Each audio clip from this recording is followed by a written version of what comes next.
বক্তব্যটি রাখছেন, নির্বাচনী পদ্ধতি সেখানে আমূল পরিবর্তন নিয়ে আসার প্রস্তাব তাদের আছে। তারা প্রপোর্শনাল রিপ্রেজেন্টেশন সিস্টেম চান বর্তমানের ফার্স্ট পাস্ট দি পোস্ট সিস্টেমের বিপরীতে, যেখানে বিএনপি চাচ্ছেন প্রচলিত ধারাই নির্বাচন যাতে অনুষ্ঠিত হয়, আগেও হয়ে যেতে পারে। অর্থাৎ এটা এই মার্চে হতে পারে, ফেব্রুয়ারিতে হতে পারে, জানুয়ারিতে হতে পারে। বিষয়গুলো এইভাবে তারা বলবার চেষ্টা করছেন। মানে এখানে ধোঁয়াশা কিন্তু কাটছে না। এখন আপনার আমাদের চরমোনাইয়ের শ্রদ্ধেয় যিনি পীর এবং আপনার ওই দলের প্রধান, ইসলামী সাংস্কৃতিক দল, তিনি খুব খোলামেলা ভাষায়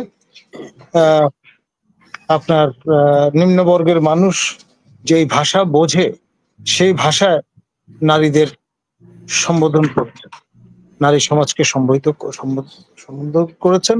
এবং আপনার যে নারী কমিশনে যারা আছেন, এই সরকারের নারী হিসেবে যারা দায়িত্ব পালন করছেন, মানে ওই লিঙ্গের, তাদের সবাইকে কোট আনকোট পতিতা, কোট আনকোট বেশ্যা এবং কোট আনকোট আপনার অশ্রাব্য খানকি হিসেবে অভিহিত করেছেন। এবং আমাদের রাজনীতিতে, রাজনৈতিক পরিভাষায় প্রথম আমার জানা মতে আপনার আওয়ামী লীগের প্রতিষ্ঠাতা হোসেন শহীদ সোহরাওয়ার্দী, তিনি বক্তৃতায় নারী কুলকে কোট আনকোট মাগি হিসেবে সম্বোধন করতেন।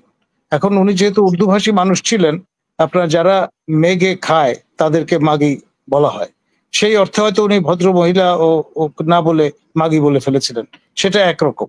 কিন্তু যাতে বিষয়টা পরিষ্কার বোঝা যায় সেই কারণেই চরমোনাইয়ের পীর সাহেব এই ধরনের বাক্য ব্যবহার করেছেন, এই ধরনের শব্দ ব্যবহার করেছেন। এবং আমার কাছে বিষয়টা মানে মনে হয়েছে যে এর পাশাপাশি তিনি যেটি বলবার চেষ্টা করেছেন যে তারা স্থানীয় সরকার পরিষদের বিভিন্ন টিয়ারের নির্বাচন চান। একদিকে সরকারের উপর চাপ তৈরি করছেন এসব কথা বলে, এর পাশাপাশি আবার নির্বাচনকে প্রলম্বিত করার যে সরকারি মনোবাঞ্ছা, সরকার প্রধানের মনোবাঞ্ছা, সেটিও কিন্তু ফুলফিল করছে। মানে এইটি পরিষ্কার। মাওলানা মঈনুল হক সাহেবের বক্তব্য অনেকটা একই ধাঁচের। এবং আপনার এখানে আরেকটা মাত্রা আছে, সেটা হচ্ছে আপনার জামাতে ইসলামী বাংলাদেশের যে এজেন্ডা এবং ইসলামী শাসনতান্ত্রিক আন্দোলনের পক্ষ থেকে তারা যে বক্তব্যটি রাখছেন, নির্বাচনী পদ্ধতি সেখানে আমূল পরিবর্তন নিয়ে আসার প্রস্তাব তাদের আছে। তারা প্রপোর্শনাল রিপ্রেজেন্টেশন সিস্টেম চান বর্তমানের ফার্স্ট পাস্ট দি পোস্ট সিস্টেমের বিপরীতে, যেখানে বিএনপি চাচ্ছেন প্রচলিত ধারাই নির্বাচন যাতে অনুষ্ঠিত হয়, অর্থাৎ প্রপোর্শনাল রিপ্রেজেন্টেশন নয়, তারা চাচ্ছেন first past the post system যাতে বহাল থাকে। তো এইরকম ডিবেট, যদি মৌলিক ডিবেট এটা যদি রিজলভ না হয়, এই অজুহাতেও আবার আপনার এই সরকার আরো কিছুদিন ক্ষমতায় থাকার সুযোগ পেয়ে যেতে পারে। সেই বিষয়টা আমরা যেন ভুলে না যাই।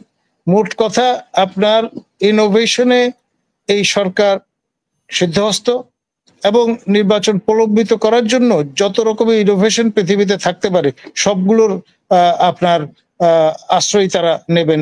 এটা নিয়ে যদি এখনো কারো সন্দেহ থাকে তাহলে বুঝতে হবে যে এই ডিসেম্বর এবং জুনের যে পেন্ডুলাম, এর মধ্য থেকে তারা অনেক আগেই বেরিয়ে আসতেন।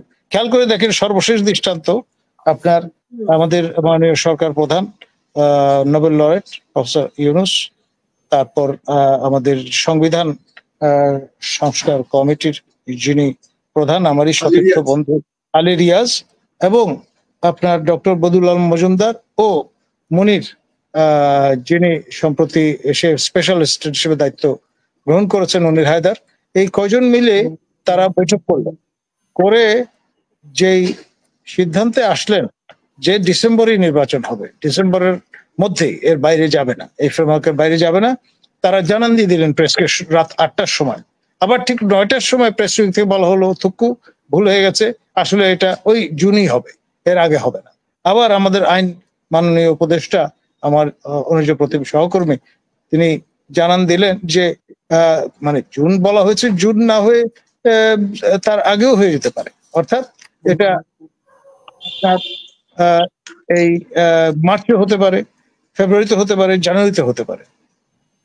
বিষয়গুলো এইভাবে তারা বলবার চেষ্টা করছে। মানে এখানে ধোঁয়াশা কিন্তু কাটছে না, পরিষ্কার কোনো বক্তব্য ডি ডে কবে সেটা কখনোই বলা হচ্ছে না।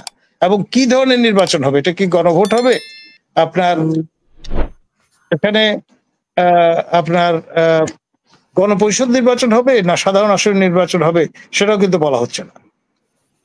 এক এই ধরনের বিষয়গুলো ধোঁয়াশার মধ্যে রেখে দেওয়া নাকি? জি জি জি। ডেফিনেটলি, এবং এখন যুদ্ধ খেলাটাও কিন্তু তার অংশ।